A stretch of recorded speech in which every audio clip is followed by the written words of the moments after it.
Okay, Season 6, Episode 14, Face of the Enemy. This is another Romulan episode, so I'm going to be talking about those uniforms again. I just can't help it. I mean, look at this shit. But we'll get to that later. The episode opens up with Troi discovering that she's been surgically altered to look like a Romulan. And she's aboard a Romulan warbird. And a Romulan dude named Nivek walks in, and he has a bit of a Jay Leno chin, which is kind of disturbing. And Troi explains that she was at some psychology seminar and she was attacked outside of her quarters.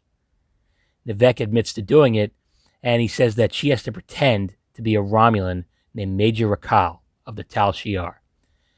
And this is the first time we hear about the Tal Shiar, which is kind of like the Romulan Gestapo. They have like this ultimate authority over Romulan civilians and the military too.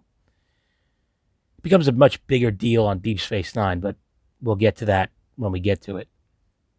And Nivek kind of refuses to fully explain himself. He just kind of insists that Troi has to trust him.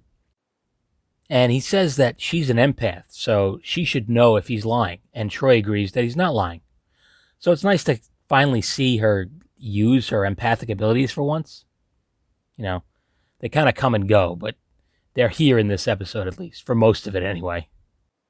And then Nivek takes Troi to meet the commander of the warbird, whose name is Toreth, which seems incredibly ill-advised at this point, since Troi still has no fucking clue why she's here, looking like a Romulan, but whatever.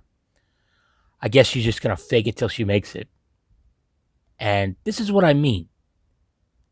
Look at these fucking uniforms. What is happening here? Why are they all so square? It's madness. How is this practical on any level? This is the military, by the way. They might have to fight somebody in these uniforms. It's insanity. I don't know. That's enough of Eddie the fashionista over here. Sorry. Where did you get that dress? It's awful, and those shoes and that coat. Jeez. And of course, Troi is immediately questioned by Tereth, and she basically wants to know why they've taken aboard these mysterious cargo containers. She has no idea what's in them. And Troi just says, well, it's part of the mission and it's top secret, and you don't need to know that information. Smart that she's winging it that way. I mean, she didn't know that was what she was going to have to say, but she obviously figured it out. And then Toreth is, says, she doesn't want to be a glorified UPS driver in space. And she basically goes on a bit of a tirade about how awful the Tal Shiar is and how they, basically just ruthless. Like I said, they're basically the Gestapo of the Romulan Empire. And Troi starts playing the part, tells Commander Toreth to shut the hell up about the cargo and do as she's told. So, she orders Toreth to set a course for a deserted sector of some kind where they're going to make the delivery. And over on the Enterprise, a human Starfleet officer who apparently defected to the Romulan Empire years ago is returning with some vital information. And I love how everyone in Romulan society has this fucking haircut. Even people who aren't Romulans. It's fucking bizarre. Anyway, Riker tells him that he's going to be court-martialed for defecting, which is understandable.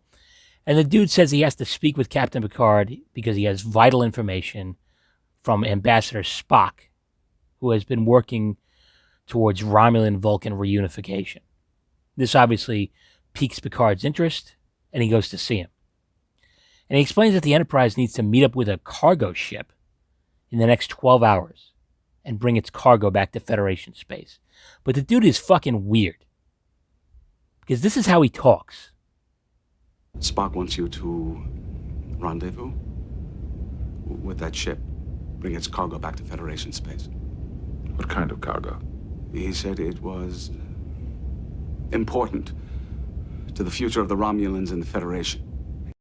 See what I'm talking about? It's like he's unsure of the words he's using. It's very strange. It's like everything sounds like a question.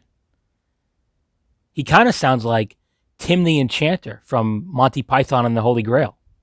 By what name are you known? There are some who call me Tim? I don't know.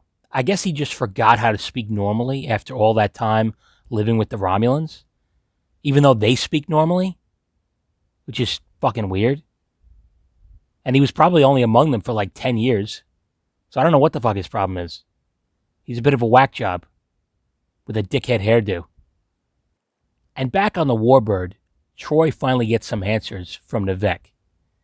He shows her what's in the cargo containers, and it turns out to be some Romulan VIPs who are in stasis, and they're defecting to the Federation, which, seems to be a running theme among Romulans. I mean, you remember this fucking dude? And basically, Nevek kidnapped Troi because he needs a Starfleet officer to help them navigate Federation space should the need arise. I guess. I mean, it's a very convoluted plan.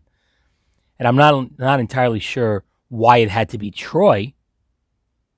She's a counselor, for crying out loud. But it's good that it was Troi because it wouldn't have worked any other way.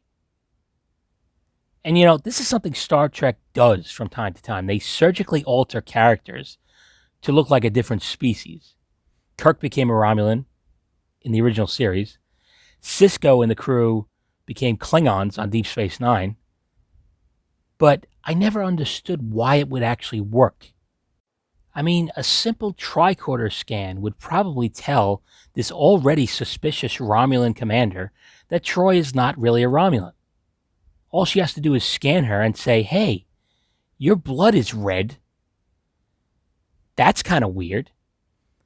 And your stomach is located in your abdomen, and it's full of chocolate.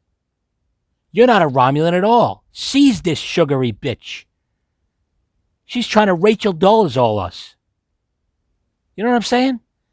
Like, it seems like an awful risk. And you'd think people as paranoid as the Romulans would be scanning the members of their military en masse.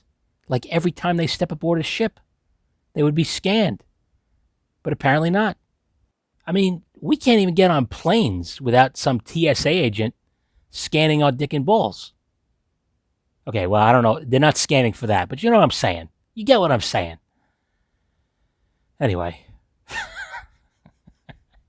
The Warbird meets up with the cargo ship, and they're about ready to transfer the containers over to them for, the shipment to the Federation. But Troi senses a deception on the part of the captain. So she quietly tells Nevek, and he immediately fires on the cargo ship, and it's destroyed. And when Tereth demands an answer, he says Troi, or in this case, Rakal, ordered him to fire. She protests, but there's nothing she can really do. And later, the Enterprise is at the location where the cargo ship should be, but it's obviously not there because it was blown to smithereens. And now Troi has ordered Tereth to take the Warbird into Federation space to make the delivery themselves. And Tereth is already doubtful of Troi. Again, I don't know why she just doesn't take out a tricorder and scan her. Say, hey, you're not really a Romulan. I'm going to blast you now with this fucking giant gun that's in this giant holster on the side of my uniform, my ridiculous uniform. I don't know. And the Federation has apparently got these, beacons that can sense cloaked ships. I don't know why Federation ships don't have these things, but, whatever. And this will obviously make going through Federation space difficult, but that doesn't matter because the Enterprise shows up. And basically this is where the episode's kind of wrapping up. They sort of use some trickery. They beam the Romulan VIPs aboard the Enterprise. Nevek, the big-chinned Romulan, dies tragically, and Troi is safely beamed aboard the Enterprise. It's a very solid episode, but it's not one that gets mentioned as one of the top episodes because it's kind of, it's not really iconic, but it is a good episode.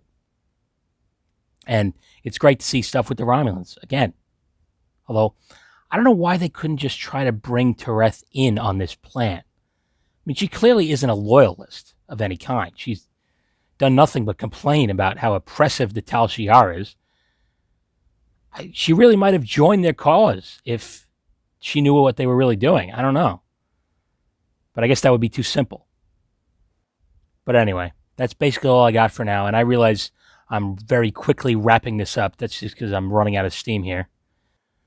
And yeah, just remember, if you wake up in a weird place and a guy with a giant chin and a dickhead hairdo has surgically altered you to look like a Romulan, and he makes you wear giant shoulder pads, just, well, actually, I don't know what the fuck you should do in that situation. Call 911, I guess, because he's clearly a psychopath